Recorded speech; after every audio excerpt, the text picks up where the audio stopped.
நான் பலமுறை சொல்லியிருக்கேன், தயவுசெய்து விஜய் ஆதரவாளர்களை தற்குறின்னு சொல்லாதீங்கடா, தருதலைன்னு சொல்லுங்கள். அதுதான் கரெக்டான வார்த்தை. 1993 நம்மால் சினிமாவும் சரி அரசியலும் சரி எந்த எக்ஸ்டெண்ட் கொண்டாலும் போவா போல், கிளிக் ஆகணும், அவ்வளோதான். மாமியாருக்கு சோப்பு போடுற மாதிரி ஒரு சீனு. மாமியாருக்கு பாவாடையை கட்டி, ஏண்டா பின்னாடிந்து பார்த்தாலே தெரியாதாரா அது யார் முதுகுன்னு, அதையும் மீறி சோப்பை போட்டு படம் கல்லா கட்டிச்சு. தலைவர் ஹிட் ஆகிட்டாரு. இந்த நாய் சொல்லுது, சுறா படம் பார்த்துட்டு அவங்க அம்மா வீட்டுக்கு போனாங்களாம், இவர் பிறந்துட்டாராம், உடனே சுறான்னு பேர் வச்சிட்டாங்களாம். ஏண்டா நாயே அப்படின்னு பார்த்தா, போக்கிரி படம் பார்த்துட்டு உங்கள் அம்மா வீட்டுக்கு போனதுக்கப்புறம் நீ பிறந்திருந்தீங்கன்னா உனக்கு போக்கிரின்னு பேர் வச்சுருப்பாங்களா? அப்படியே வச்சுருந்தாலும் இதை பார்த்துக்கிட்டு இருக்கு பாரு தருதலை.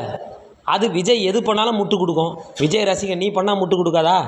நாயே, நீ சுறா படம் வந்தப்போ பிறந்திருக்க 2010, உனக்கு வயசு 16, உனக்கு ஓட்டே கிடையாது. நீ எல்லாம் மைக்கை வாங்கி பேசிக்கிட்டு இருக்கிற. அதுக்கு அந்த தருதலை முட்டு கொடுத்துட்டு உட்காந்துருக்குது. நாட்டை நினச்சா ரொம்ப கவலையாக இருக்குடா.